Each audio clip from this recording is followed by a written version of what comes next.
Hola a todos, buenas tardes. ¿Qué tal? Bienvenidos a esta segunda charla relacionada con las herramientas para gestionar adecuadamente la vida académica. Y en este caso vamos a abordar el tema del afrontamiento de evaluaciones para complementar la charla que tuvieron el martes acerca de también la gestión del tiempo, ¿no? Hemos priorizado estos dos temas porque son aquellos con los que por los que los estudiantes nos suelen consultar mucho en desarrollo y bienestar estudiantil. Entonces, nos parecen temas que son importantes, que generan preocupación, que generan interés entre los estudiantes, y vamos a tratar de dar respuesta a algunas dudas que puedan tener, ¿sí? Bueno, mi nombre es Jorge Pérez Reyes, yo soy coordinador de orientación psicopedagógica en DBE, en Desarrollo y Bienestar Estudiantil, y como les comentaba, vamos a tocar este tema de afrontamiento de evaluaciones con algunas pautas eh, para prepararnos, ¿no? Previo a las evaluaciones, es decir, qué hacer antes de una evaluación, desde el estudio, hasta también ya el momento en que nos enfrentamos a la evaluación, ¿sí?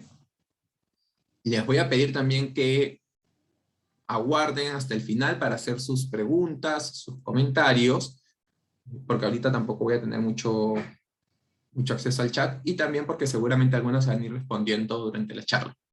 Entonces, sin más, iniciamos. ¿Sí?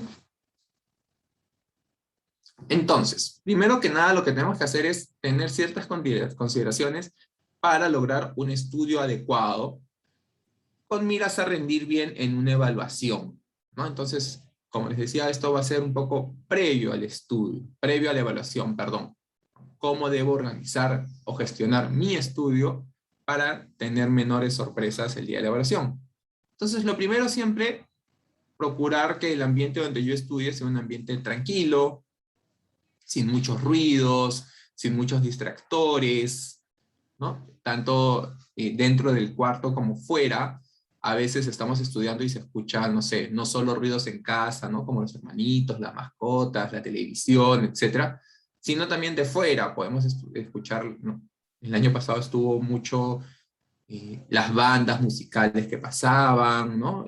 Vendedores, ruidos de carros, etcétera. Entonces debemos procurar un ambiente tranquilo de estímulos tanto auditivos como visuales, que sea un ambiente ventilado y de preferencia con luz natural, ¿no? La ventilación es importante porque va oxigenando el cerebro. En un ambiente cerrado, poco ventilado, al poco tiempo vamos a sentirnos un poco mareados, cansados, somnolientos. En cambio, que haya acceso de aire y que éste pueda correr, fluir naturalmente, libremente, nos ayuda también a mantenernos despiertos y en ese sentido a concentrarnos más en el tema de estudio. Debe ser también, como decía, un ambiente iluminado, de preferencia con luz natural. Pero si ya estamos hacia la tarde o la noche, debe ser una iluminación adecuada, ¿no? Que me permita ver bien los textos, debe ser luz blanca de preferencia, ¿sí?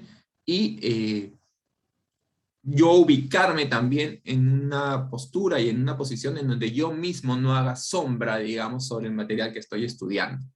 Y debe contar con los materiales necesarios. Esto es sumamente importante y es algo en lo que tal vez no reparamos lo suficiente, ¿no? ¿A qué nos referimos?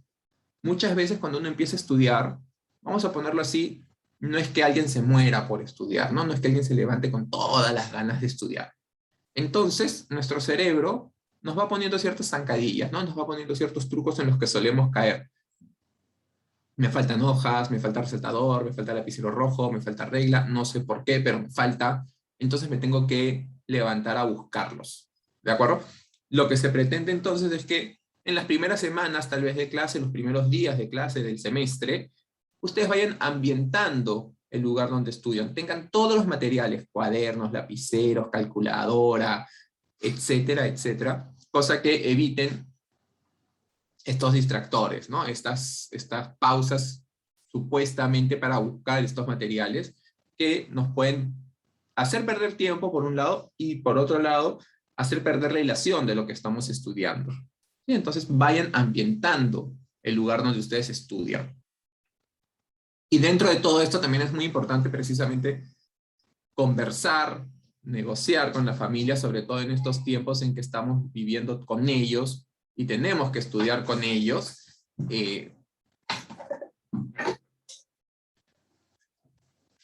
por ejemplo, un distractor, tenemos que estudiar con ellos, es importante que ellos también estén al tanto un poco de que estamos estudiando, ¿no? Que eviten hacer ruidos, eviten tal vez pedirnos alguna labor doméstica en ese momento, tal vez también comunicarles por qué estamos estudiando. ¿Es una sesión de repaso o es una sesión de estudio con miras a un examen, efectivamente, donde la concentración debería ser mayor?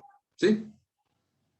En segundo lugar, esto lo deben haber visto un poco el día martes, debemos fijar a la semana horas de estudio para cada curso, ¿no? Se recomienda en principio que yo a la semana le dedique a cada curso más o menos el mismo tiempo que le dedico en el aula. Si Matemáticas 1 tiene 6 horas de clase fijadas por la universidad, debería dedicarle 6 horas de estudio. Si Filosofía tiene 4 horas de clase, debería dedicarle 4 horas de estudio. ¿De acuerdo? Entonces, en mi horario universitario, en mi horario de clases, yo debo agregar, contemplar estas horas de estudio.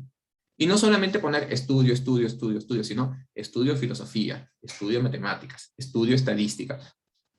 Para que mi cerebro, digamos, de alguna manera se prepare para lo que viene y se vaya haciendo el hábito. Yo todos los lunes a las 3 de la tarde estudio filosofía. Yo todos los martes a las 10 de la mañana realizo ejercicios de matemáticas. ¿Sí? Como les digo, lo ideal sería el 1 por 1, ¿no? 1 hora de clases por 1 hora de estudio, pero esto puede ir variando, obviamente, puede ir variando en función a que, no sé, la siguiente semana tengo calificada de estadística, entonces tal vez puedo ir o puedo dedicarle un poco más de horas por esa semana, o que tal vez un curso ya lo cerré con el parcial, ¿no? O con la PS3, o es un curso que me representa cierta facilidad y no necesito dedicarle tanto.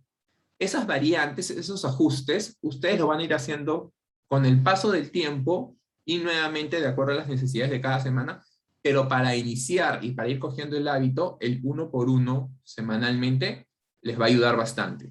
¿Sí? Luego, no estudiar mucho un solo curso en un solo día, ¿no? A veces decimos, ya, el viernes no tengo clases, entonces me levanto a las 9 de la mañana y estudio matemáticas hasta las 2 de la tarde que me voy a almorzar. Ahí son casi 5 horas de estudio de matemáticas. ¿Qué es lo que pasa? Que en realidad pasadas las 2 horas y media de estudio, nuestro cerebro se cansó, se agotó y ya no procesa la información que está recibiendo, ¿no?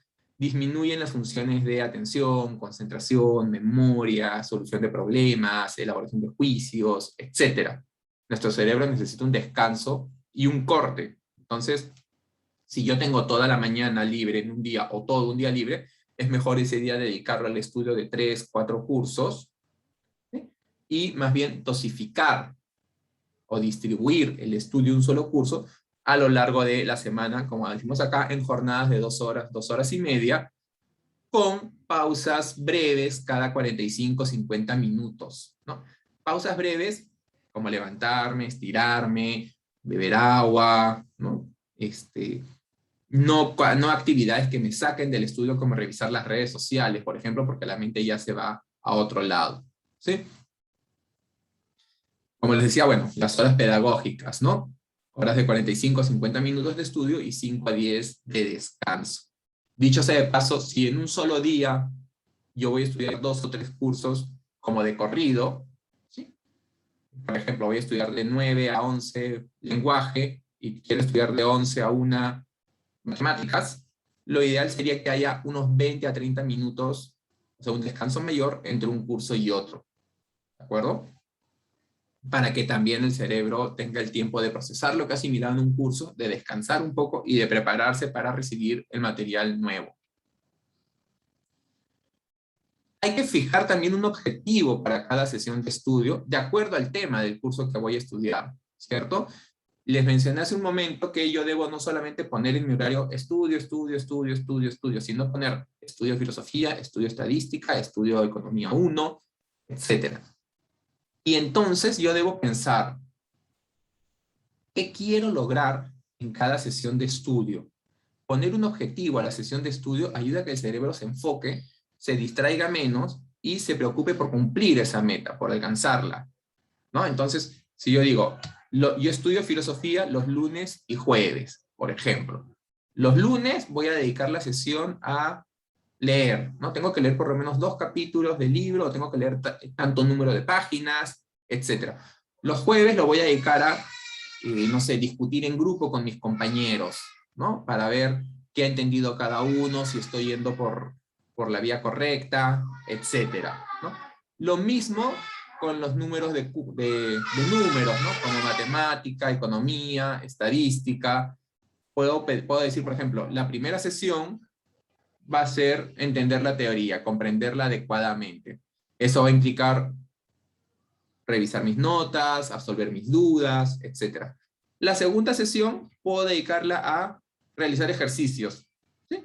Y la tercera sesión nuevamente puede ser un estudio en grupo para ver aquellos ejercicios que no me salieron bien, cómo se pueden estar resolviendo, si tal vez algún compañero conoce algún truco porque su jefe de práctica se lo explicó, porque, no sé, su hermano que ya llevó el curso anteriormente le ha enseñado algo, etc. Entonces, a cada sesión de estudio que yo estoy planificando en mi semana, puedo ponerle un objetivo de esa manera. ¿Qué quiero lograr en estas 2 horas y media que le estoy dedicando a este curso en esta sesión? Y ese objetivo también lo pueden ir redefiniendo semana tras semana, ¿no? Como les digo, si estoy próximo a una calificada, puedo aumentar las sesiones de estudio para un curso y ponerle un objetivo distinto a cada una. Entonces, los fines de semana, los sábados o domingos, yo puedo revisar mi horario y mis sílabos, mi cronograma, qué se viene para la siguiente semana, ¿no? En función a cada curso y adecuar los objetivos a las necesidades que se están presentando. Y esto es importante también, ¿no? Relacionado con el estudio de varios cursos, tal vez en un solo día. Siempre es bueno intercalar los cursos que me agradan y que no me gustan tanto. Porque si yo estudio solamente los cursos que me gustan un día, siento que avanzo bastante bien, estoy contramotivado, pero para el día siguiente voy a tener los cursos que no me agradan tanto, ¿no? Entonces, a los 10, 15 minutos voy a estar aburrido, fastidiado, y no voy a avanzar tan bien. Lo mismo con los cursos fáciles y difíciles. Si en un día estudio todos los cursos que tengo facilidad, para los que tengo facilidad, perdón, al siguiente día me están quedando los cursos que se me complican un poco más, entonces voy a sentir que no avanzo, que no comprendo, que no resuelvo bien los ejercicios, me voy a frustrar, voy a querer abandonar el estudio. ¿De acuerdo? Entonces, intercalemos los agradables con los desagradables, los fáciles con los difíciles, y también aquellos de letras con los cursos de número. Porque el cerebro, como yo les decía, ¿no? Necesita un estímulo distinto para reaccionar. Si yo estudio matemáticas, y seguidamente estadística, y seguidamente contabilidad, y finalmente economía, suponiendo que tengo un día libre y quiero estudiar 4 cursos, estoy viendo números, números, números, números, mi cerebro se está cansando, y pasa esto que decíamos hace un momento de no procesar bien los contenidos, ¿no? No asimilarlos adecuadamente. Si yo estudio, por ejemplo, matemáticas, y luego le pongo lenguaje o sociología, la estrategia que el cerebro tiene que utilizar para procesar la información es distinta. Entonces se activa, se despierta, por así decirlo. Si sigo bajo la misma metodología, bajo la misma tónica del curso, el cerebro como que se pone en piloto automático, digamos, y empieza a trabajar por inercia, ¿no? Sin procesar adecuadamente el contenido. ¿De acuerdo? Estudiar en grupo es una buena estrategia, pero debe ser hacia un final, ¿no? Hacia el final de la semana, hacia el final del día. Yo debo haber hecho previamente la labor de estudio individual. Yo no puedo llegar a un estudio en grupo a pretender estudiar de cero, ¿no? Que todos abramos el cuaderno juntos o nos pongamos a resolver ejercicios desde el 1. El estudio en grupo tiene la finalidad de aclarar ciertos temas, obtener otros puntos de vista y absolver las dudas que me hayan quedado, ¿no? Aclarar temas. Oye, leí esta lectura y no la comprendí muy bien. ¿Tú qué entendiste al respecto? E ir viendo eso, ¿no?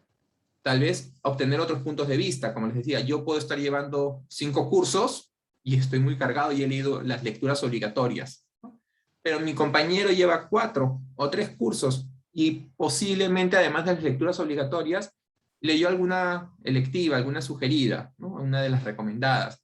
Y en esas recomendadas o aclaran un poco lo que dice el autor de las obligatorias o posiblemente le dan otro punto de vista, ¿no? Lo contradicen. Y yo siento que mi pensamiento va más por esa línea y me está dando argumento para sustentar lo que yo pienso. ¿De acuerdo? Entonces, por eso les digo, el estudio en grupo muy bueno, muy útil, pero posterior al estudio individual. Y una estrategia adecuada, sí pueden repasar cada curso al final del día. Un repaso ligero, para simplemente identificar si quedaron ciertos vacíos, por si tienen alguna duda la pueden anotar, ¿no? Pero este repaso al final del día no es lo mismo que una sesión de estudio. Es un repaso de 15, 20 minutos para refrescar el contenido y, como les digo, decir, oye, ¿cómo era esto? Ahora me doy cuenta que no me ha quedado muy claro, ¿no? Ahora me doy cuenta que me ha quedado esta duda. Y entonces ya puedo entrar a la siguiente clase con el contenido, como les decía, más fresco, y también poder absorber las dudas, o sea, ser consciente de las dudas que me han quedado para poder absorberlas adecuadamente. ¿Sí? Y bueno, siempre es recomendable dormir entre 6 y 8 horas por las noches. De hecho, se recomienda entre 7 y 8 horas. 6 es lo mínimo que deberían dormir. En lo ideal, yo sé que hay semanas de parciales que voy a dormir 5 horas, ¿no? Pero no debería ser la norma. El promedio de horas que un universitario debería dormir está entre 7 y 8, siendo 6 lo mínimo, como les digo. Y siempre de noche, ¿ya? Por muchos motivos. Número uno, porque de noche el cerebro descarga los contenidos innecesarios, los contenidos indeseables, los bota. Funciona como una papelera de reciclaje, si queremos verlo así. Si yo esa función no la realizo bien de noche y pretendo que mi cerebro lo haga durante el día, al mismo tiempo que pretende descartar esos contenidos, está recibiendo cosas nuevas, ¿no? No solo de las clases, sino de lo que pasa a mi alrededor. Entonces, no hace bien las cosas. Es como que ustedes a su computadora efectivamente le pongan la papelera de reciclaje y al mismo tiempo le estén enviando más documentos a esa papelera de reciclaje. ¿Sí? Se puede trabar. También porque el cuerpo descansa más de noche, en general. Y mente y cuerpo deben estar alineados en ese sentido. Y finalmente, chicos, porque, por decirlo así, el mundo real funciona de día y descansa de noche. Y si ustedes se acostumbran a estos ritmos de yo empiezo a estudiar a las 11 de la noche hasta las 3 de la mañana y luego duermo de 3 a 7, ¿sí? Cuando ustedes empiecen a practicar, cuando tengan que salir a trabajar, no le van a decir a su jefe, yo vengo a trabajar de 11 a 3 de la mañana, ¿no? O sea, su jefe va a esperar que ustedes estén 100% activos, atentos, concentrados y eficaces en las horas de trabajo, de 8 a 5, de 8 a 6. Entonces tienen que ir cogiendo desde ya este hábito. Como dice acá, se puede hacer una breve siesta de 20 a 30 minutos a media tarde. Una siesta no dura pues 1 hora, mucho menos 2 horas. Es un pequeño descanso. Si yo prolongo demasiado la siesta, lo que estoy haciendo es alterar mi hábito de sueño, retrasar la hora en que me va a dar sueño en la noche y toda esta higiene del sueño se empieza a contaminar nuevamente. ¿De acuerdo? Entonces, como les decía, estas son unas consideraciones preliminares, previas, pero siempre importantes de tener presente para nuestras sesiones de estudio. Ahora, como yo les decía, deberíamos fijarnos objetivos para las sesiones de estudio. Entonces, yo aquí les he puesto a modo de sugerencia, a modo de ejemplo, ustedes pueden hacerlo como ustedes prefieran, y vamos a ver cómo se podría distribuir las sesiones de estudio cuando hablamos de cursos de números y cuando hablamos de cursos de letras. Entonces, en primer lugar, ¿qué hacer con los cursos de números, ¿no? La primera sesión, como les decía hace un momento, podría estar dedicada a la teoría. Y yo puedo dedicar 1 hora y media, si es necesario, a entender la teoría, ¿no? De qué está tratando el tema, por qué estoy aplicando esta fórmula, de dónde proviene, etcétera, etcétera, ¿no? Si tal vez esa sesión toma menos tiempo para comprender la teoría, la entendí en 1 hora, en 1 hora y cuarto, bacán, tal vez tengo 45 minutos extra de las 2 horas que me había propuesto para hacer un resumen, para hacer una ficha, para repasarla, para descansar un poco más, si ya me siento también en confianza, ¿no? Entonces, eso me va a permitir también distribuir mi tiempo adecuadamente. Pero yo podría dedicar, como les digo, la primera sesión al estudio de la teoría. Vamos a suponer que la segunda sesión, imaginando que es el curso de Matemáticas 1, lo puedo dedicar a la práctica. Y aquí conviene realizar simulacros de evaluación. Vamos a hablar en un momento de por qué simulacros y a qué nos referimos con simulacros. Pero en sí, la segunda sesión podría ser de práctica, ¿no? Resolver ejercicios. Una vez que ya tengo dominada la teoría, recién puedo pasar a realizar ejercicios prácticos. Y en tercer lugar, un repaso, ¿no? Que puede ser un nuevo simulacro, puede ser una sesión de estudio en grupo, etc. Entonces, así yo tengo 3 sesiones de estudio a la semana, digamos lunes, miércoles, viernes, ¿sí? Cada una con un objetivo específico. Si tengo 4, puedo poner 2 de práctica, por ejemplo, o una última de revisar la teoría, etc. ¿Sí? Algo similar, algo análogo, se puede hacer con los cursos de letras. La primera sesión la puedo dedicar básicamente a la lectura, ¿no? Dependiendo de la cantidad de lecturas, de hojas, la densidad de las mismas, ¿no? Hay cursos que tienen lecturas un poco más simples, hay cursos que tienen lecturas un poco más complicadas. Entonces puedo dedicarlo a lo que es lectura, comprender el texto, identificar las ideas clave, elaborar preguntas y ver si las voy resolviendo en la lectura, ¿sí? La segunda sesión podría ser para la elaboración de los temas, es decir, procesarlos, comprenderlos y de alguna manera también memorizarlos, recordarlos, ¿no? Y en esto me pueden ayudar estas herramientas, ¿no? La elaboración de esquemas, resúmenes, mapas conceptuales, cuadros sinópticos, etcétera. El formato que a uno le acomode mejor, ¿no? Siempre y cuando pueda ser consciente de que está comprendiendo y está colocando lo que va comprendiendo en sus propias palabras, ¿cierto? Y eso es importante, no ponerlo tal cual está en el texto, sino yo parafrasearlo en la manera en que yo lo he comprendido. Algunos chicos son más visuales, otros son más de escribir, entonces van a elegir la técnica, la herramienta que mejor le acomoda. Pero sí es bueno poder hacerlo, es útil, es provechoso, ¿sí? Y en tercer lugar puede ser también un repaso, nuevamente, ¿no? Revisar mis esquemas, revisar mis resúmenes, volver a la lectura si quedaba alguna duda, ¿no? Si cuando yo leo mi resumen me doy cuenta que algo no me ha quedado del todo claro. Puedo también estudiar en grupo, como les dije hace un momento, para discutir la lectura eh, con algunos compañeros, etc. En el caso de letras, sobre todo, es muy útil, es muy provechoso también, vamos a decir, ¿no? Si son muchas lecturas las que tenemos que leer, como yo sé que suelen ser, que cada miembro del equipo, ¿no? O que yo me preocupe en todo caso también por leer las lecturas obligatorias y con algunos amigos repartirnos o dividirnos las sugeridas, ¿no? Es decir, la lectura obligatoria, la que el profesor dice sí o sí, esta lectura tienen que leer, yo me tengo que preocupar de haberla leído. Esa no es tan bueno dividirnosla, ¿ya? Porque yo tengo que estar seguro que la he comprendido. Pero, como les digo, si tenemos tiempo, si no estamos muy cargados en el semestre o en la semana, podemos decir, ok, cada uno lee una lectura electiva, una lectura sugerida. O si una lectura sugerida es muy larga, la pueden dividir entre 2, vamos a decir, para luego en esta sesión de repaso, de estudio en grupo, comentarse esta lectura y nuevamente ver si tal vez aclaro un poco más la lectura obligatoria, si presento otros puntos de vista, etcétera, ¿no? Es decir, las lecturas sugeridas, el profesor no las pone simplemente para, si se te da la gana, complementas, ¿no? Lo pone por algún motivo.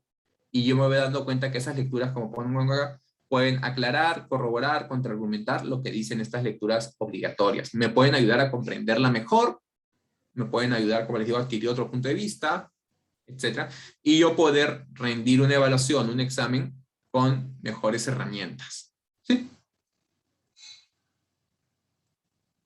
Ahora, yo les hablé hace un momento de los simulacros. ¿Y por qué son importantes los simulacros? ¿Qué ventaja nos da realizar simulacros? ¿De acuerdo? En primer lugar, nos ayuda a identificar temas. ¿A qué me refiero con esto? Un simulacro me permite identificar en qué temas yo tengo mayor facilidad para así comenzar por estos en la evaluación. Es decir, yo sé que en la PC del viernes van a entrar 4 temas. Entonces voy preparándome, voy resolviendo ejercicios, por ejemplo, y voy viendo, les puedo poner una categoría, ¿no? A ver, estos temas tienen facilidad 1, estos temas me tienen facilidad 2 o media, y estos temas son facilidad 3, o sea, un nivel de dificultad, ¿no?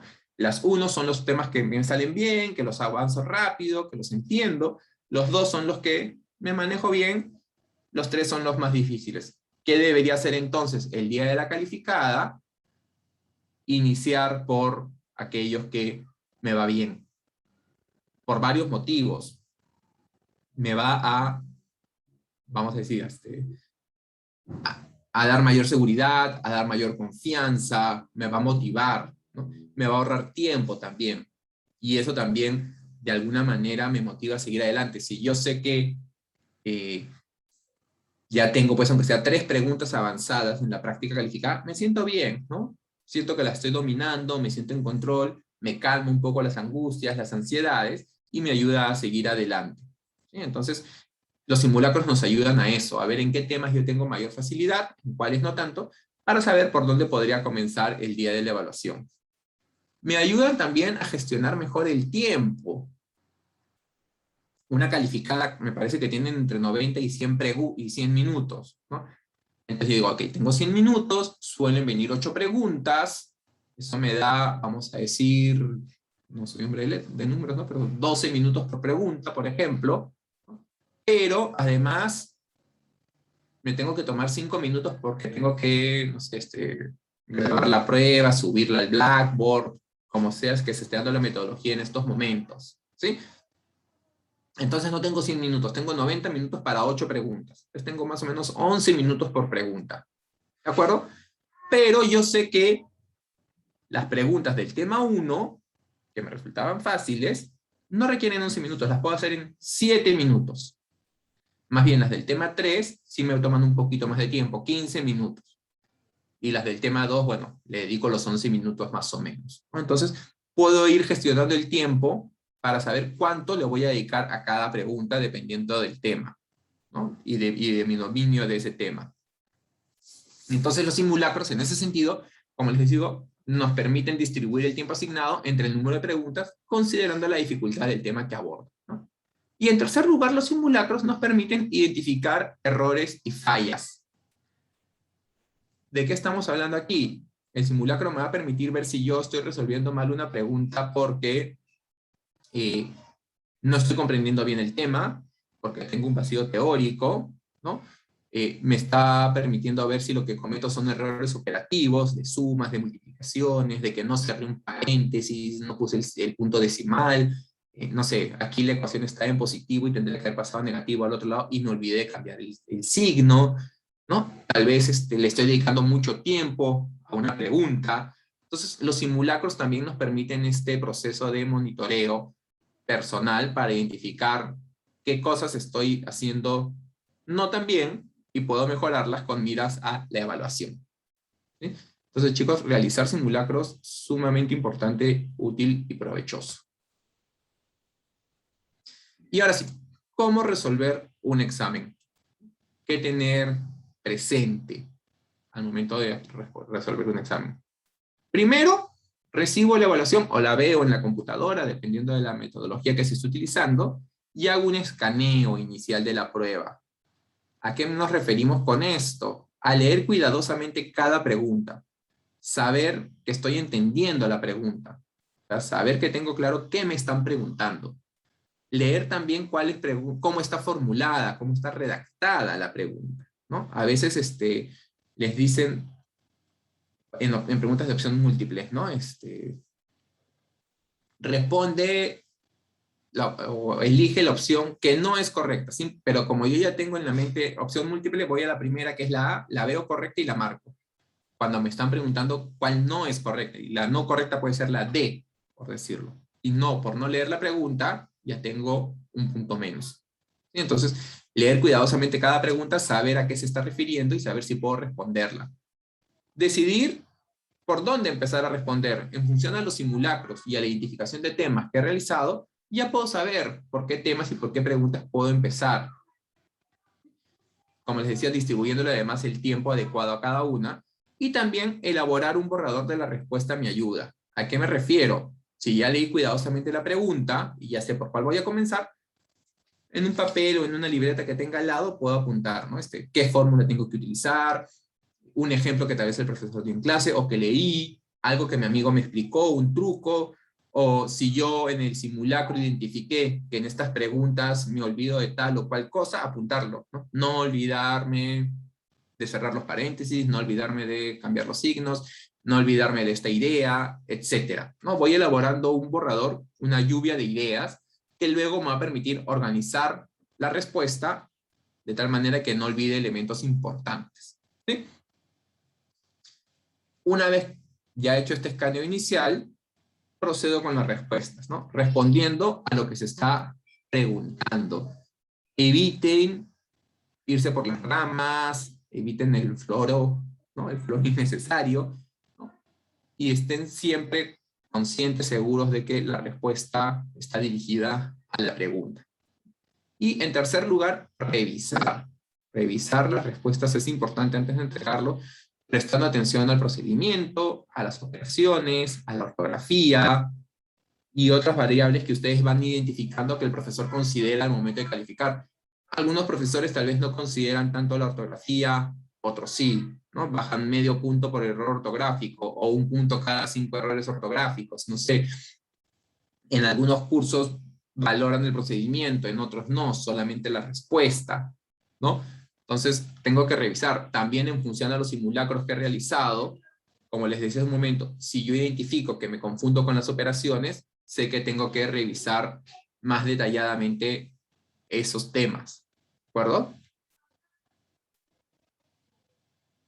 Y vamos a ver cómo abordar ahora diversos tipos de exámenes, ¿no? Simplemente algunas estrategias, algunas pautas que pueden servir para abordar evaluaciones de distinto tipo. ¿Qué pasa con los exámenes de letras, ¿no? Cursos como lenguaje, sociología, filosofía, pensamiento social contemporáneo, tal vez a veces los casos de gerencia, ¿no? Etcétera. Primero, saber que puedo tener 3 tipos de preguntas y, como decía hace un momento, tengo que saber responder a lo que la pregunta me está pidiendo. Entonces, va a haber preguntas que apuntan a la memoria, al recuerdo, ¿no? ¿Y qué va a haber? ¿Cómo las voy a identificar? Con estas palabritas que encuentran aquí, ¿no? Definir, describir, listar, nombrar, enumerar. Cada vez que ustedes vean esta palabra, ya saben que les están pidiendo algo de memoria, tal vez sin mucha elaboración, ¿no? Nombra los 5 continentes, América, Europa, Asia, África, Oceanía, ¿ok? Enumera, no sé, los postulados principales de las ideas de Kant, 1, 2, 3, 4, por ejemplo, ¿sí? Entonces, cuando yo veo estas palabras, están apuntando a mi memoria, directamente. Distinto a las preguntas que apuntan a la comprensión, ¿no? ¿Qué has entendido de lo que decía el texto, de lo que decía el autor? ¿Sí? Y las va a identificar por los verbos relaciona, compara, resume, desarrolla, explica.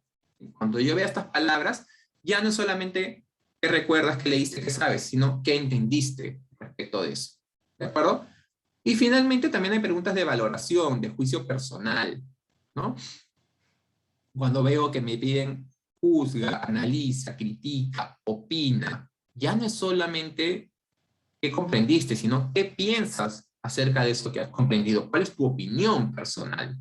En función a estos verbos y estas categorías, yo puedo ir, como les digo, elaborando un borrador para estructurar mi respuesta. ¿Sí? ¿Qué pasa cuando los exámenes son de números, ¿no? Matemáticas, economía, estadística, etcétera, etcétera, contabilidad? ¿Sí? Primero, presto atención al desarrollo. Lo que puede ayudar mucho es, mientras voy resolviendo mi examen, mientras voy respondiendo, me puedo ir leyendo el procedimiento en voz baja, ¿no? 3 más 4, 7, paso el 7 acá, muy bien, sí. Me lo voy leyendo en voz baja y así voy a ir identificando el procedimiento que estoy haciendo, que esté correcto, y también voy a ir identificando los vacíos que puedo ir teniendo. Muchas veces pasa que para mí es lógico, pero un profesor quiere todos los pasos especificados, ¿no? Especificados, perdón.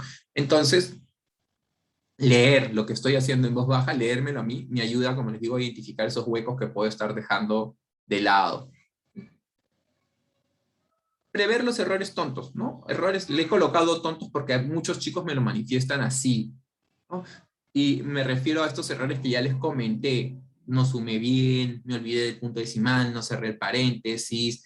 Errores que ellos consideran que si se hubieran detectado, el desarrollo estaría bien y el puntaje completo. Entonces, nuevamente, si yo en mis simulacros me he dado cuenta que suelo cometer estos errores porque me apuro, porque no leo bien, porque me pongo ansioso, etcétera, nuevamente, ya sé que al momento de la evaluación tengo que prestar atención especial a esos aspectos. ¿Sí? Y un punto importante, generalmente se suele decir, revise el examen antes de entregarlo. Y es bueno revisar el examen. Pero si yo espero hasta el final, van a pasar dos cosas. Número uno, y les debe haber pasado, cuando uno ya termina el examen, ya siente que como que viene en bajada, ¿no? Ya está aliviado, y su revisión puede ser mucho menos aguda, porque su nivel de alerta, su nivel de actividad ya está en baja. ¿Sí? Y por otro lado, muchas veces nos queda poco tiempo, entonces la revisión suele ser superficial, porque tengo 2 minutos para subir el examen y enviarlo. Lo que les sugerimos es una pregunta respondida, es una pregunta revisada, para dedicarle el tiempo oportuno, adecuado, pertinente a la revisión de la pregunta. Si son 7 preguntas, y con revisión y todo logré responder 5 y dejé 2 en blanco, o 5 revisé y las 6 me quedé a mitad, sé por lo menos que tengo 5 preguntas bien respondidas y una a medias, ¿no?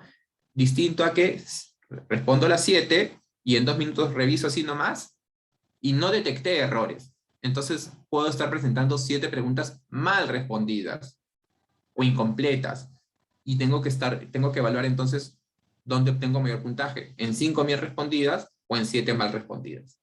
¿De acuerdo? Entonces, tómense el tiempo para, una vez que concluí una pregunta, revisarla. Toma 30 segundos, 1 minuto seguramente hacerlo.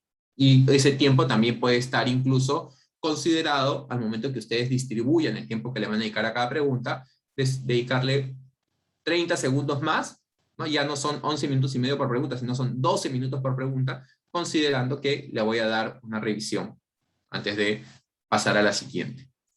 ¿Sí? Esto obviamente cuando son exámenes operativos, los clásicos que solemos enfrentar en la universidad.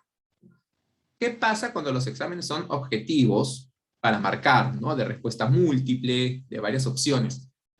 ¿Cómo debería proceder en estos casos? Lo primero, voy eligiendo las opciones que considero correctas. A veces son 3, ¿no? De 5 opciones, 3. Y sé que las 3 podrían estar correctas.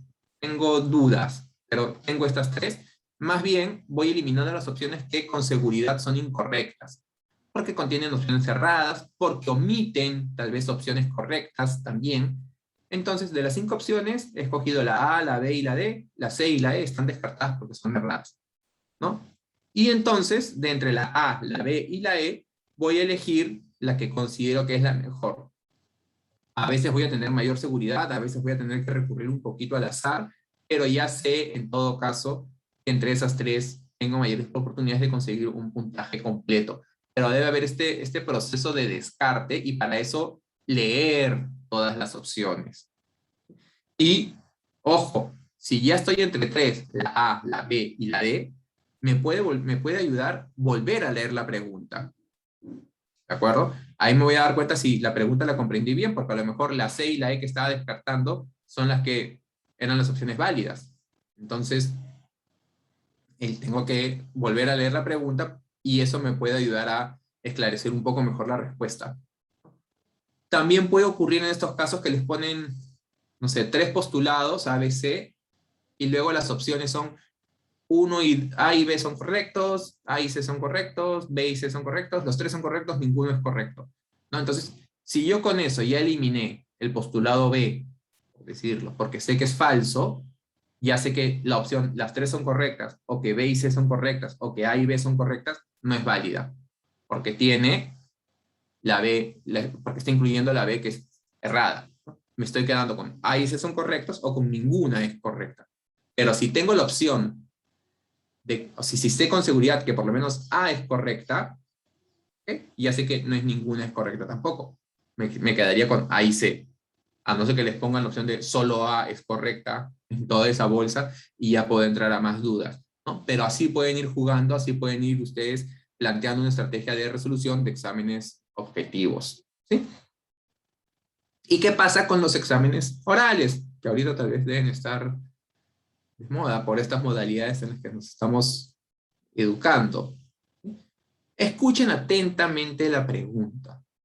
Si ustedes saben que va a haber un examen oral, pidan mayor tranquilidad en casa, ¿no? Que los dejen tranquilos en el tiempo que dure el examen, ¿sí? Y puedan escuchar atentamente lo que el profesor les está pidiendo. Estructuren también su respuesta en la mente, o pidan 30 segundos, ¿no? Antes de empezar a responder. Así como yo les digo, les decía hace un momento, hagan un borrador para elaborar sus preguntas en exámenes escritos, lo mismo pueden hacer mentalmente, o incluso en un papel, mientras van escuchando la pregunta, para elaborarla luego de manera oral. Hay veces que los exámenes orales son como en grupo, no sé si se da mucho, y entonces primero lanzan todas las preguntas, ¿no? 1, 2, 3, 4, 5, y mientras el profesor está haciendo las preguntas a los demás compañeros, ahí es que yo puedo ir estructurando mi pregunta. Si no es así, si es pregunta, respuesta, pregunta, respuesta, pregunta, respuesta, puedo, como decirles, pedir unos segundos para pensar la respuesta. No se lancen a responder sin haber hecho este ejercicio, para que no se confundan, para que no omitan detalles importantes. ¿De acuerdo? Y responder directamente sin rodeos ni desviaciones del tema. En los exámenes orales la pregunta debe ser breve, concisa, dirigida. No puedo, como en el examen escrito, pues, agregar detalles, ¿no? En el examen oral los tiempos son más cortos también. Entonces mi pregunta debe ser mucho más, como les digo, directa, mucho más concisa. Y finalmente, bueno, no finalmente, perdón, pueden también complementar su respuesta, enriquecerla con ejemplos y casos de la realidad. No solo respondan la teoría, y esto al momento que ustedes estudien les va a ayudar. Si ustedes ya saben que el examen va a ser oral, mientras estudien, piensen en ejemplos y cómo se relaciona lo que está estudiando con lo que está ocurriendo, o con algún caso real, actual o antiguo, etc. Pero en los exámenes orales, sobre todo, enriquece mucho y ayuda a obtener mayor puntaje, incluir ejemplos y casos. Y bueno, finalmente, ahora sí, si la pregunta no queda clara, pueden pedir repetición, pueden pedir aclaración. ¿De acuerdo? Es mejor estar seguro que he comprendido bien para saber a qué estoy respondiendo, a responder a lo que creo que he entendido y que mi respuesta no sea del todo correcta. Y hay un tipo de exámenes o evaluaciones en realidad que también están ahora muy de moda, que son las exposiciones, ¿no? Que también se daban en la situación presencial, en la educación presencial. Muchas veces, luego al final de un curso habían exposiciones sobre un tema o de un trabajo que habían realizado a lo largo del semestre. Entonces, ¿qué pasa cuando tenemos que exponer, ya sea individualmente o en grupo? Primero, debo preparar la presentación, determinar los objetivos, qué quiero transmitir, qué quiero decir, qué mensaje quiero dejar en claro ante el profesor y ante los compañeros. Preparar un esquema de la exposición, cómo la voy a hacer, qué temas voy a tocar, cuánto tiempo debo dedicarle a cada uno, cuáles son aquellos temas principales para enfatizar en ellos, ¿no? Quizás para dedicarles un poco más de tiempo, cómo nos vamos a distribuir en el caso de una exposición en grupo, quién va a hablar de qué aspectos, de qué temas, etcétera. Elaborar ayudas audiovisuales pertinentes, adecuadas, y ensayar. Yo solo o con mis compañeros, ensayar calculando los tiempos, ¿no? ¿Qué se va a decir? ¿Cuánto tiempo le vamos a dedicar a cada parte? ¿Voy a incluir ejemplos? ¿Qué ejemplos? ¿No? ¿Qué cosas más bien puedo dejar de lado para las preguntas del profesor o del jurado o de mis compañeros? En una exposición yo suelo tener 10 minutos, 8 minutos, ¿no? Entonces no puedo, aunque quisiera, para demostrar todo lo que sé, no puedo dedicarle todos los contenidos. Y tengo que saber decir, ok, esto es lo importante, esto es lo primordial, lo demás, si el profesor lo considera, lo preguntará, lo tengo que saber, obviamente, para poder responder, para poder argumentar, pero no puedo perder tiempo, como les decía, en traer todo el contenido, porque va a ser imposible, ¿no? Y ese es un error que vemos bastante. Los estudiantes en sus exposiciones quieren demostrar todo lo que saben, No quieren dejar ningún detalle de lado. Pero nuevamente, si el profesor lo considera importante, lo va a preguntar. Ustedes preocúpense por traer lo principal, ¿sí? Y respetar las etapas ya durante la presentación, ¿no? La introducción es una etapa breve, dura entre 30 segundos, un minuto como mucho, pero un minuto ya es un montón, ¿no? ¿Qué se hace en la presentación? Se presenta el tema, en la introducción, perdón, se presenta el tema, se justifica por qué se ha elegido, se denota la relevancia del tema y se motiva al auditorio a escuchar, ¿no? Hemos elegido este tema por esto y este otro motivo. Entonces, con eso mi auditorio empieza a decir, ah, bueno, qué interesante, vamos a escuchar. Puede ser una etapa breve, si no se logra el objetivo en la introducción, pierdo ya el interés de mi auditorio y no me van a escuchar con la misma atención que si estuviesen cautivados, ¿sí? Luego viene el cuerpo o desarrollo, donde obviamente, como indica su nombre, se desarrollan los temas con una terminología específica, con ejemplos. Cuando hablo de terminología específica, ojo, no quiero decir que debo abusar tampoco de los términos técnicos, ¿no? Porque mi discurso debe ser claro, en el sentido en que todos deben ser capaces de comprenderlo, pero sí debe haber cierta terminología que se domina en el argot, digamos, del curso, ¿sí?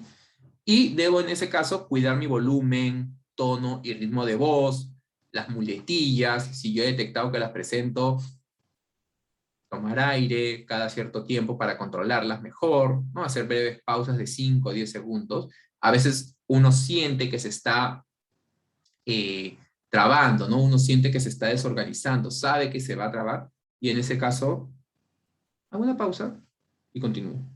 ¿Sí? Debo cuidar el contacto visual. Cuando es presencial, debo procurar mantener un contacto visual que no sea invasivo. ¿No? Es decir, no me debo fijar en una persona y mi contacto visual en esa persona, porque también la debo sentir incómoda. Mi contacto visual debe distribuirse a lo largo del público, centrándose además en el profesor, de preferencia. Si es a través de la cámara, debo mirar a la cámara, ¿no? A través de la computadora, del laptop, en sesiones virtuales, el contacto visual debe ir a la cámara. ¿Sí? Y debo cuidar mi lenguaje no verbal, ¿no? Mis expresiones, posturas, movimiento, etc. Y nuevamente controlar el tiempo, ya sea en una presentación personal o en una grupal, para no quitarle tiempo a mi compañero y que luego él tenga que correr, o de pronto yo hago mi parte mucho más corta de lo que habíamos planificado y el otro siente que tiene que llenar el espacio, ¿no? Entonces, eso debe estar muy bien ensayado en general. Y finalmente viene el cierre o síntesis, donde se hace un breve resumen de los temas abordados, se plantean las conclusiones y, si se da el caso, algunas recomendaciones que podrían mejorar el trabajo, ¿no? O podrían ampliarlo, o podrían extrapolarlo a otros campos, a otras áreas, etc. ¿Sí? Y siempre sucede que las evaluaciones nos generan ansiedad. Y aquí, chicos, quiero ser muy claro. Toda evaluación nos va a generar ansiedad. A unos un poco más, a unos un poco menos, pero dudo que haya alguien que pueda decir, a mí las evaluaciones no me generan ansiedad. ¿Sí?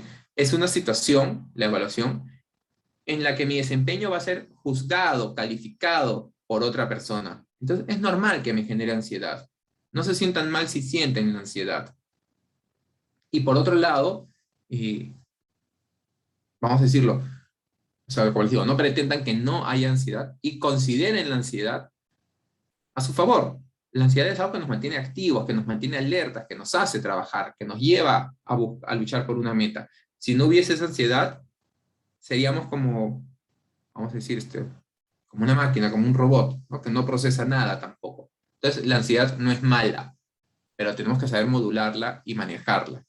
¿Qué podemos hacer? Primero que nada, y aunque suene al libro de autoayuda, algo cliché, la actitud positiva sí es importante.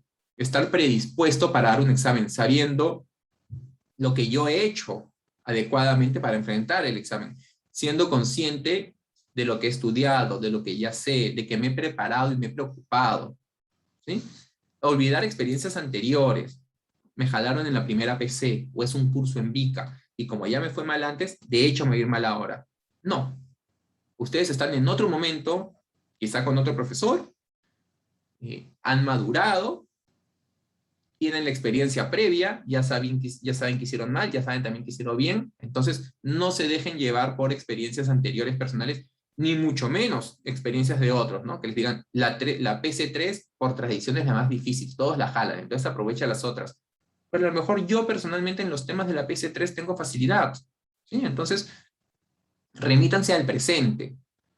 Y aquí vengo a esto, ¿no? ¿Qué es la ansiedad? La ansiedad es cuando nos preocupamos por algo que todavía no sucede, que no está bajo nuestro control, y a lo que además le atribuimos un resultado catastrófico, negativo, malo. Pero la palabrita, vamos a decir que define a la ansiedad es preocupación. ¿Y qué es preocupación? Es preocuparse. O sea, tratar de resolver algo que no sabemos cómo va a ser, que ni siquiera se ha dado. Lo que hay que hacer es ocuparnos. Ocuparnos de estudiar, ocuparnos de comprender la teoría, ocuparnos de ver las grabaciones para resolver las dudas, ocuparnos de hacer simulacros para identificar los errores, para distribuir los tiempos, etc. Me estoy ocupando de lo que puedo manejar. ¿Sí? Luego también, trabajar la concentración. En esto, como les decía, va a ayudar mucho que hayamos cogido el hábito de enfocar la mente en un objetivo en las sesiones de estudio, porque voy a enfocar también la mente en resolver la prueba. ¿Ya? Si mi mente se queda en blanco, tomo aire, calmo, intento nuevamente la pregunta. Si es una pregunta que yo ya resolví antes en mi simulacro, si me fue bien, lo más probable es que me vaya bien. Pero si aún así sigo bloqueado, no pretendan continuar. Pasen a otra pregunta. Porque si seguimos insistiendo en esa pregunta que no nos fue tan bien, nos vamos a seguir poniendo ansiosos, ¿no? Se va a generar un círculo vicioso de ansiedad en vez de un círculo virtuoso de seguridad, de confianza.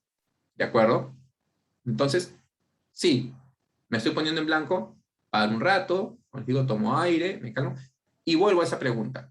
Si no puedo, paso a la siguiente. Recuerden que ustedes ya han distribuido más o menos cuánto tiempo deberían darle a sus preguntas, minutos más, minutos menos.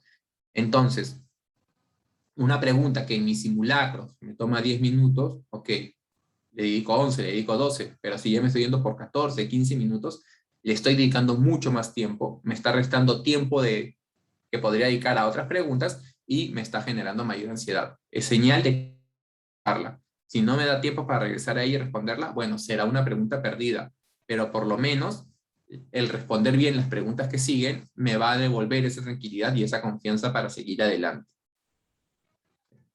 Luego, revisar, ¿no? Ya lo dije y lo repito. Procurar resolver toda duda antes de entregar. ¿Sí? Y finalmente, ocuparse, como les dije hace un momento, de lo que pueden manejar y no preocuparse por lo que está fuera de su control. Lo que les hablé hace segundos o minutos, ¿no? Yo no me puedo preocupar o no puedo controlar, digamos, si el examen viene fácil o difícil, si va a ser muy largo, si van a entrar de los temas que yo he identificado, cuántas preguntas, ¿no? Si el profesor califica alto, si el profesor califica bajo, esas cosas no están bajo mi control. ¿Qué está bajo mi control? Que yo distribuí mi tiempo en mis estudios, que hice simulacros, 2, 3, 4 simulacros, que absorbí mis dudas, sea con el profesor, sea revisando la clase grabada, sea en un estudio en grupo, ¿no? Y que en el momento del examen me preocupé por leer bien y comprender lo que se me estaba pidiendo, que distribuí bien mi tiempo entre las preguntas. Esas son las cosas de las que yo me puedo ocupar, de las que yo puedo mantener el control y que me van a reducir la ansiedad. Lo otro, no puedo hacer nada al respecto, no tiene caso ocuparse de eso, porque entonces es preocuparse nuevamente y va a venir la ansiedad. ¿De acuerdo? Entonces, chicos, eso era un poco lo que queríamos compartir con ustedes. Los dejaba con estas dos frases que encontré por ahí, ¿no? Porque a veces sentimos que si desaprobamos una PC, ya nos va a ir mal, no servimos para la carrera, me tengo que cambiar de universidad, incluso, etcétera. Y bueno, aunque es de Napoleón Bonaparte la primera, ¿no? Él dijo, el éxito no está en vencer siempre, sino en desanimarse nunca. Por ejemplo, me fue mal en una primera PC, y yo siempre le digo esto a los chicos en el servicio, ¿no? A los estudiantes. Una mala PC no implica un mal curso no implica un mal semestre no implica una mala carrera. No siempre les va a ir bien, no siempre van a sacar 20, o no siempre van a aprobar, Pero si ustedes permiten que un jalado, que un desaprobado los desanime y los desmotive, ahí sí ya están perdiendo la batalla. ¿Sí? Y por otro lado, otra frase de John Maxwell, relacionada con la anterior, los errores no son fracasos, son señal de que lo estamos intentando. Y más aún si nos permitimos aprender de estos errores. En la primera PC me fue mal. ¿Por qué? ¿Qué hice? Qué debo cambiar? No distribuí bien mi tiempo, no leí bien las preguntas, no sé, no elaboré un esquema, me quedé con este vacío y en verdad no me preocupé por aclararlo, etc. Son cosas que yo ya sé que para la segunda PC, para el parcial o para las evaluaciones futuras, tengo que corregir. ¿Sí? Entonces, chicos, ahora sí, bueno, saben que pueden escribirnos y contactarnos para este u otros temas a psicólogosdfe@up.edu.pe. Nuestros horarios de atención de lunes a viernes de 8 de la mañana a 5 de la tarde. Bueno, gracias por su atención. Voy a dejar de presentar. Bueno, no.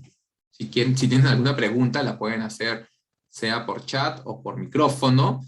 Les va a aparecer en el chat también en unos momentos un enlace a una encuesta de evaluación. Por favor, respóndanla porque para nosotros es importante conocer su opinión, ¿sí? Para poder mejorar. Entonces, como les digo, no sé si tengan alguna pregunta. Sí, Olga. Sí, hola.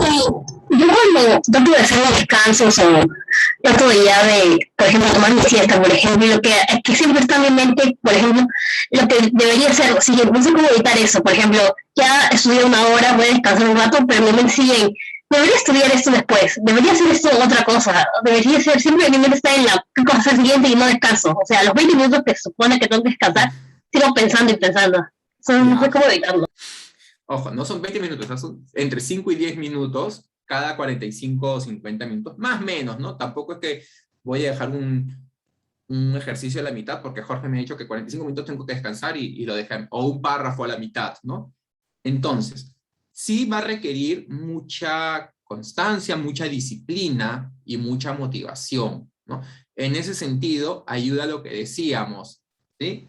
El plantear un objetivo, porque yo ya sé que tengo 2 horas o 2 horas y media para terminar los 2 capítulos que me había planteado, para resolver un simulacro, una PD, ¿no? O la calificada del ciclo anterior que un amigo me prestó, etc. Entonces, ahí yo digo, tengo 2 horas para esto. Ya no puedo dejarlo para después, porque después tengo que estudiar otro curso, tengo una clase, tengo que ir al banco, no sé, X, o sea, X actividad, ¿no? ¿Y qué nos ayuda en este caso también? Lo que se llama como la ley de la recompensa. Yo puedo poner pequeñas recompensas, pequeñas pero significativas, ¿no? Gratificantes, si he conseguido la meta. Si en 2 horas leí los 3 capítulos que tenía que leer, o elaboré un resumen, o resolví la dirigida, etcétera, en 2 horas, perdón, si en esas 2 horas logré este objetivo, me permito ver un capítulo de la serie en Netflix, me permito revisar mi Instagram, me permito comer un postre, etc. Si no logré, no me lo permito. Y ahí sí hay que ser bastante autodisciplinado, ¿no? No decir, ya, por esta vez me perdono. No, porque lo que estamos es fomentando un hábito. Cuando se fomente el hábito, la recompensa va a pasar a un nivel secundario o incluso va a ser innecesaria. Pero por las primeras 2, 3 semanas, esta ley de la recompensa puede ayudar a conseguir esa constancia, esa disciplina. E incluso puedo poner una recompensa tal vez, no solo por el objetivo, ¿no? Leí, resolví, etcétera, sino por un indicador o un nivel de logro.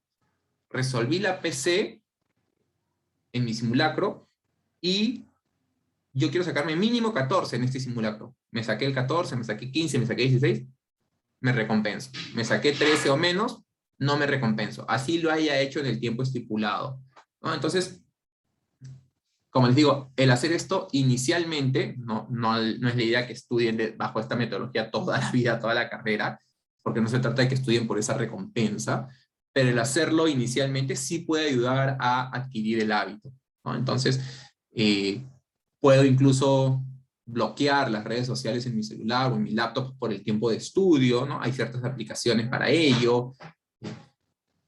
Pero claro, si yo digo, ya, han pasado 20 minutos, ahora voy a estudiar, ahora más tarde continúo, me estoy saboteando yo mismo, ¿sí? Lo que podría ocurrir también es que a algunos nos cuesta trabajo sostener 45 minutos de estudio corridos, y es comprensible, sobre todo si no tenemos el hábito, si no tenemos la costumbre. Entonces, en esos casos sí podemos ir poco a poco, ¿no? Progresando. La primera semana o las 2 primeras semanas estudio 20 minutos, ya no descanso 5 o 10, descansaré 3 o 5, ¿no? Como mucho. Otros 20 minutos, descanso 5. A las 2 semanas subo a 30 minutos, y al mes ya subo a 45 minutos. Voy entrenando también mis ritmos de estudio. Es como decir, desde el lunes quiero salir a correr para bajar de peso, ¿no? Y no voy a salir a correr pues 5 vueltas al pentagonito de frente, ¿no? Comenzaré corriendo una vuelta a la manzana por esa semana, luego correré 2 vueltas a la manzana, luego correré un poco más, hasta que me sienta en confianza y en capacidad de correr las vueltas al pentagonito, ¿no? O nadie empieza tampoco sus rutinas de ejercicio por primera vez en su vida haciendo 100 abdominales. Primero hará 10, a las 2 semanas sube a 20, luego repite 2 series de 20, y así va logrando las 100. Entonces, también los hábitos y también la mente, la capacidad de estudio, de concentración y de perseverancia, de dedicación, se puede ir entrenando. ¿Sí?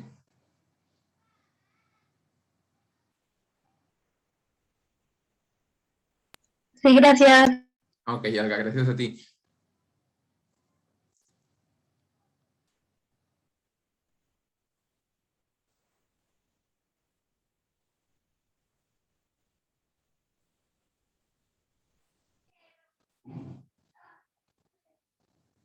No sé si es alguna otra pregunta o comentario, tal vez algo que quieran compartir, o alguna experiencia.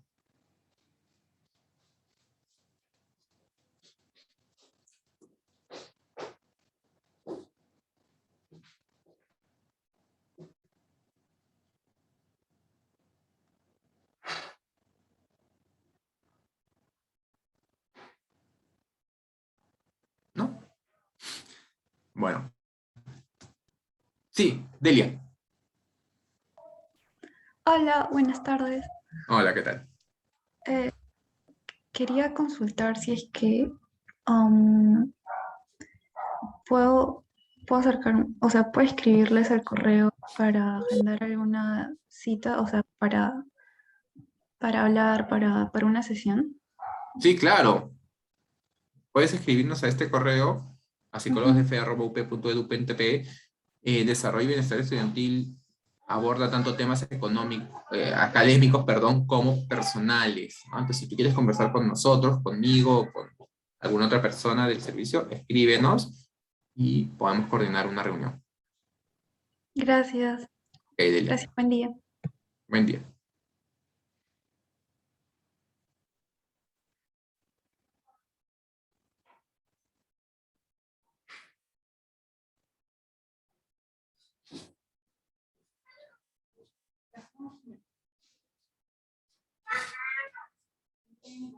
Mamá, te quiero decir algo.